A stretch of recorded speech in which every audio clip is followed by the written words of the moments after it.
Assalamualaikum warahmatullahi wabarakatuh. Perkenalkan, nama saya Aifa Chairamatika dengan NIM D0024-049 dari kelompok A2. Pada video kali ini, saya akan menjelaskan mengenai dinding abdomen beserta dengan struktur-strukturnya untuk memenuhi tugas laporan praktikum anatomi saya. Untuk kasusnya adalah sebagai berikut.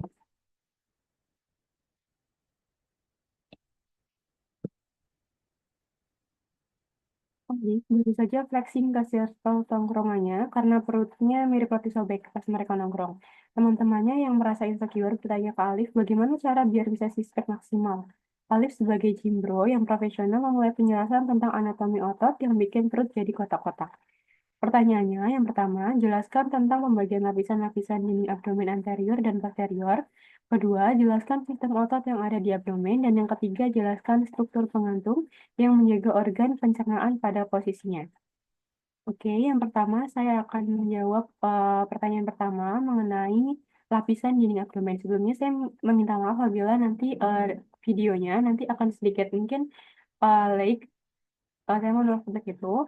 Kemudian kita lanjut ke materinya. Untuk lapisan dinding abdomen. Nah, dinding abdomen sendiri itu dibatasi oleh processus xiphoideus dan arcus costalis di bagian superior. Kemudian di bagian posteriornya itu oleh columna vertebralis dan di bagian inferiornya oleh tulang pelvis bagian superior. Nah, untuk lapisan dinding abdomen, yang pertama itu bisa kita lihat secara anterolateral. Nah, untuk lapisan-lapisannya itu bisa terlihat di PPT. Yang pertama itu ada kulit. Nah, kulit itu merupakan lapisan yang paling atas yang nantinya akan melekat secara longgar dengan struktur yang ada di bawahnya. Tapi untuk struktur yang di bagian umbilikus, dia tidak akan melekat secara longgar karena dia akan dilekatkan sebagai jaringan parut. Kemudian di bawah kulit itu ada fascia superficialis. Nah, fascia superficialis ini itu terbagi lagi menjadi dua, yang di bagian superior umbilicalis dan sebagian superior dari umbilicus dan di bagian inferior dari umbilicusnya. Nah, di bagian superior dari umbilicus itu fascia superficialisnya hanya terdiri dari jaringan lemak.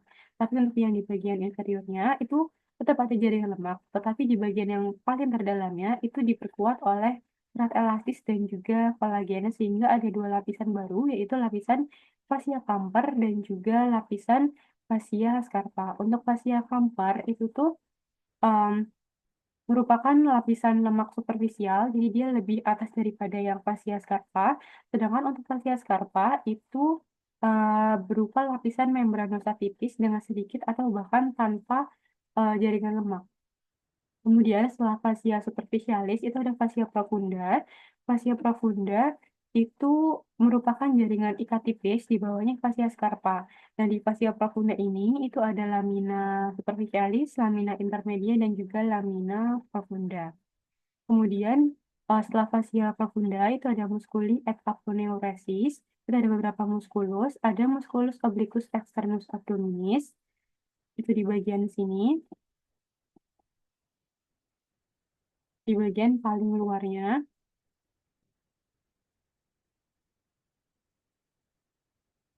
Nah, musculus obliquus externus abdominis ini merupakan bagian paling luar dari musculi et aponeurosis. Kemudian di bawahnya itu ada musculus obliquus internus abdominis. Kemudian di bawahnya lagi itu ada musculus transversus abdominis, ada musculus rectus abdominis, dan musculus pyramidalis abdominis. Kemudian setelahnya, setelah lapisan dari muskuli tadi, dilanjutkan dengan fascia transversalis. Ini fascia transversalis. Kemudian di bawah fascia transversalis itu ada fascia extraperitonealis. Nah, fascia extraperitonealis ini memisahkan antara fascia transversalis dan juga peritoneum. Fascia yang mengarah ke arah anterior itu namanya preperitoneal, sedangkan yang ke arah posterior itu namanya retroperitoneal. Nah, untuk lapisan yang terakhir itu ada peritoneum parietal. Lapisan peritoneum parietal ini merupakan lapisan yang membungkus seluruh atau sebagian dari viscera abdomen. Nah, peritoneum itu ada dua macam. Yang pertama itu peritoneum parietal yang sudah disebutkan di lapisan dinding abdomen tadi. Kemudian ada juga peritoneum visceral. Nah, untuk peritoneum parietal itu melapisi bagian dalam dari dinding abdomen. Sedangkan untuk peritoneum visceral itu melapisi organ visceral abdomen, entah itu melapisi seluruhnya atau melapisi sebagian saja. Kedua lapisan tersebut antara intraperitoneal dan intratroperitoneal itu akan membentuk rongga yang namanya cavum peritonei mayor dan cavum peritonei minor. Nah, antara dua cavum itu akan terhubung melalui satu lubang yang namanya adalah foramen epiploica winslowi. Nah, itu dia untuk yang bagian anterolateral. Kemudian selanjutnya mengenai lapisan dinding abdomen tapi yang secara posterior. Untuk bagian posterior itu kurang lebih mirip-mirip dengan yang bagian anterolateral.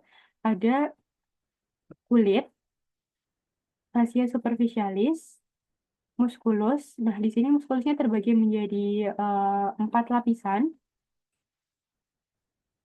Untuk 4 lapisan itu yang lapisan pertama ada musculus latissimus dorsi di sini. Kemudian ada di lapisan kedua ada musculus obliquus externus abdominis. Yang ketiga itu ada musculus erector spinae. Maaf, yang kedua ada musculus erector spinae, kemudian ada musculus longissimus dorsi, dan musculus serratus posterior. Dan untuk lapisan ketiga itu ada musculus multifidus dan musculus interspinales serta musculus obliquus internus abdominis. Dan lapisan keempat itu ada musculus quadratus lumborum, musculus iliopsoas, dan musculus transversus abdominis. Kemudian setelah lapisan musculus itu ada fascia extraperitonealis dan peritoneum parietal. Next. Selanjutnya saya akan menjawab pertanyaan yang kedua mengenai sistem otot di abdomen. Nah, secara garis besar, sistem otot di abdomen itu ada dua. Ada flat muscle dan juga vertical muscle. Untuk yang flat muscle itu terdiri dari beberapa muskulus juga. Yang pertama itu ada musculus obliquus externus abdominis. Itu yang paling luar. Ini. Nah, musculus externus abdominis ini itu pola rambutnya membentuk huruf V. Jadi dia huruf V dari atas ke bawah. Nah, di bagian bawah dari aponeurosis-nya itu akan membentuk ligamentum inguinal, dextra dan sinistra dari sias sampai ke tuberculum pubicum. Nantinya akan melipat membentuk canalis inguinalis. Kemudian setelah itu ada juga musculus obliquus internus abdominis. Dia letaknya di bawah musculus obliquus externus abdominis. Jadi di sini. Nah, pola serabutnya dia tuh kebalikan dari yang eksterus. Dia pola serabutnya A, jadi dia pola serabutnya ke atas gitu. Nah, untuk aponeurosisnya itu akan menyatu dengan linea alba. Linea alba itu adalah garis di tengah-tengah abdomen yang akan memisahkan antara kanan dan kirinya. Gitu. Terus yang ketiga itu ada musculus transversus abdominis, yaitu musculus yang paling dalam atau musculus yang paling profunda. Aponeurosis dari musculus transversus abdominis bersama dengan aponeurosis dari musculus obliquus internus dan externus abdominis itu nanti akan membentuk linea alba. Kemudian setelah flat muscle itu ada juga vertical muscle. Nah, vertical muscle ini terdiri dari dua musculus. Ada musculus rectus abdominis dan musculus pyramidalis. Untuk yang musculus rectus abdominis itu bisa dilihat di sini. Nah, itu kan bisa dilihat ya bahwasanya musculus ini itu terbagi menjadi segmen-segmen. Yang membagi segmen-segmennya adalah intersectiones tendinae. Nah, intersectiones tendinae ini itu terbagi menjadi 3. Ada yang setinggi processus hipodaus, setinggi umbilicus, dan di antara keduanya. Selanjutnya ada musculus pyramidalis. Ini musculus pyramidalis di sini yang paling kecil. Kedua otot tadi, antara musculus rectus abdominis dan musculus pyramidalis, itu akan dilapisi oleh vagina musculi recti. Nah, apa itu vagina musculi recti? Vagina musculi recti itu merupakan hasil aponeurosis dari musculus obliquus externus abdominis, musculus obliquus internus abdominis, dan juga musculus transversus abdominis. Nah, serat lapisan dari anterior dan posteriornya vagina musculi recti tadi akan berjalan di bagian median dari anterior, membentuk linea alba mulai dari proses sifoideo sampai ke sintesis pubis. Baik, mungkin itu mengenai sistem otot di abdomen. Selanjutnya adalah eh, pertanyaan ketiga mengenai struktur penggantung dari organ-organ. Nah, struktur penggantung dari organ itu adalah mesenteri. Jadi mesenteri adalah alat penggantung yang melekatkan viscera dengan dinding abdomen di bagian posterior. Contohnya itu seperti di kolon, itu nama pengantungnya adalah mesokolon. Mesokolon dan di contohnya seperti di transversum, di kolon transversum itu ada mesokolon juga namanya mesokolon transversum. Kemudian di kolon sigmoideum ada mesokolon lagi namanya mesokolon sigmoideum. Nah, mesokolon transversum tadi akan menghubungkan kolon transversum dengan bagian posterior dari abdomen. Sama juga dengan kolon sigmoideum, dia akan menghubungkan antara kolon sigmoideum dengan bagian posterior dari abdomen. Kemudian di appendix juga ada mesenteri, namanya mesoappendix.